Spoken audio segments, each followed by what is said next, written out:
14번 시작하도록 하겠습니다. 우리가 저번 시간에 2차 방정식이 무엇인지에 대해서 배워봤는데 2차 방정식이 뭔지만 알고 푸는 방법을 배우지 못해서 계속 대입해서 풀어야 되는 어려움들이 있었어요. 그래서 오늘은 2차 방정식을 푸는 방법에 대해서 배워보도록 하겠습니다. 2차 방정식은 우리가 어떻게 풀 수 있는지 방법이 여러 가지가 있는데 오늘 배우게 될 거는 인수분해를 활용해서 2차 방정식을 푸는 방법에 대해 배워보려고 합니다. 인수분해를 이용해서 어떻게 풀 수 있는지 탐구해 봅시다를 보면은 탐구해 봅시다에 우리 두 수 A, B가 있을 때 A 곱하기 B는 0이 되는 경우를 말해보자 라고 했어요. A가 0이고 B가 0일 때 A 곱하기 B는 0 되는 거 맞나요? 그쵸, 얘는 맞아요. A가 0이고 B가 0이 아니에요. 0 곱하기 B 하면 0이 되는 거 맞죠? 그러니까 얘도 A, B는 0이 되고요. A가 0이 아니고 B는 0이다? 이때도 곱하면 0이 되는 게 맞아요. 둘 다 0이 아니면 얘네는 곱해서 0이 될 수가 없을 거예요. 해서 우리는 A 곱하기 B는 0이면 A가 0, B가 0이거나 A는 0이고 B가 0이 아니거나 A가 0이 아니고 B가 0이거나 이 세 가지 중에 한 가지가 반드시 성립하게 될 거예요. 이거를 이 세 개를 맨날 말할 수 없으니까 A는 0 또는 B는 0이야 라고 우리가 이야기를 할 거고요. 해서 우리 A, B는 0이면 A는 0 또는 B는 0이야 라고 할 수 있고요. 반대 방향도 성립해요. 둘 중에 하나만 0이더라도 곱하면 0이야 라는 게 성립을 하죠. 해서 이렇게 수랑 마찬가지로 식에서도 A 곱하기 B는 0이면 식 A가 0이거나 식 B가 0이 되는 거고 식 A는 0 또는 B가 0이면 A, B는 0이야 라는 사실을 이용해서 우리는 2차 방정식을 풀 수 있는 거예요. 여기 보기 문제를 보면은 x 더하기 2 곱하기 x 빼기 3은 0이래요. 그러면은 식 A랑 B랑 곱했을 때 0이 됐으니까 식 A가 0이거나 식 B가 0이 되는 거죠. 그래서 밑에 보면은 x 더하기 2는 0 또는 x 빼기 3은 0이라고 할 수 있어요. 그럼 우리 1차 방정식 풀어내면 x는 마이너스 2 또는 x는 3이야 라고 이야기를 할 수 있는 거죠. 그리고 수업 시간에 저번 수업 시간 때도 얘기했지만 우리 꼭 또는으로 써주셔야 돼요. 또는이어야지 이 세 가지를 다 포함하는 의미가 되는 거지 그리고 또는 컴마 이런 거 쓰시면 안 돼요. 자, 문제 1번은 수업 시간에 한번 해보도록 하고요.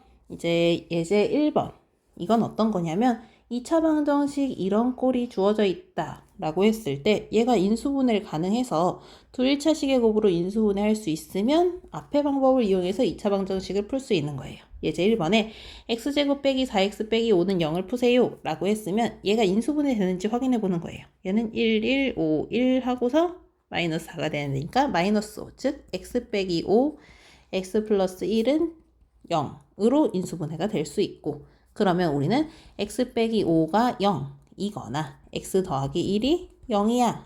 즉 x라는 친구는 넘겨서 5 또는 x는 마이너스 1이야 라고 이야기할 수가 있는 거예요. 문제 2번도 같은 방식으로 풀어주시면 되고요. 문제 2번은 예제 2번 같이 볼게요. x 빼기 3은 10을 푸시오 라고 하면은 종종 처음 본 친구들은 곱해서 10이 되는 세트를 찾아봐야겠다. 뭐 1, 10이 되는 경우, 2, 5가 되는 경우 이렇게 찾는 친구들이 있는데 이게 해서 답이 나오는 경우도 있지만 분수 같은 형태가 나와야 되기 때문에 답이 안 나오는 경우가 있어요. 그래서 이런 문제를 풀이할 땐 우리 2차 방정식의 원래 모양인 2차식은 0이야 꼴로 바꾼 다음에 인수분해를 이용해 줘야 돼요. 그럼 2차 방정식은 0이야 꼴로 바꾸기 위해서 얘네 하나하나 분배하면 x제곱 마이너스 3x는 10 그리고 이항하면 x제곱 빼기 3x 빼기 10은 0이 되고 얘는 인수분해 되죠. 5랑 2로 그리고 5에다 마이너스 붙이면 되니까 x 빼기 5 x 더하기 2는 0이 나오게 돼요.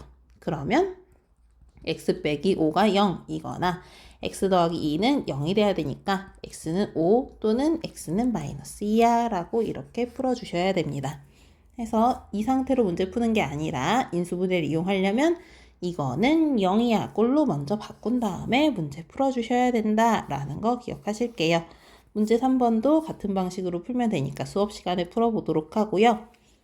근데 인수분해를 하고 나면은 우리가 1차식 곱하기 1차식은 0이야 이런 꼴로 나오는 경우도 있지만 우리 여기 나와 있는 예제처럼 x제곱 마이너스 2x 플러스 1은 0 얘를 인수분해하면 완전 제곱식의 형태가 나오죠? 그럼 x 빼기 1 곱하기 x 빼기 1은 0이 나오게 될 거예요. 그러면은 얘가 0 또는 얘가 0에 해당하는데 같은 값이니까 x는 1 또는 x는 1이 나오죠. 그러면 두 해는 서로 같아져 버려요. 해서 2차 방정식의 해는 x는 1이야 라고 나오게 됩니다. 이거 참고로 이야기하자면 우리가 1차 방정식의 해는 몇 개였죠? 하나였어요. 2차 방정식의 해는 몇 개일까요? 두 개예요. 그리고 나중에 배우겠지만 3차는 몇 개일 것 같아요? 3개고 4차는 4개고 그래서 몇 차 방정식이냐에 따라서 해의 개수가 달라져요. 그래서 2차 방정식은 원래 2개가 나와요. 2개가 나오는데 여기서도 마찬가지로 얘도 2개 해가 나왔지만 서로 같은 두 해이기 때문에 얘 해는 x는 1이야 라고 이야기해 주고요. 두 해가 중복됐어. 그래서 중복되어서 나온 해야. 해가 중복되어 서로 같아 라고 하면은 중복된 근이야 라는 의미로 2차 방정식의 중근이야 라고 이야기를 해주게 될 거예요. 그러면 이제 4번 같은 경우를 한번 보자면 4번 하나만 풀게요. 이거를 인수분해하면 x 빼기 3의 제곱은 0이 되죠. 그러면 원래는 x는 3 또는 x는 3인데 중복돼서 같은 근이니까 이 친구는 x는 3이라는 중근을 가져 라고 해서 한 번만 써주시면 된다 라는 거 알아주시면 됩니다. 오늘 수업은 여기까지고요. 다음 시간에 수업 시간에 같이 풀어보도록 할게요.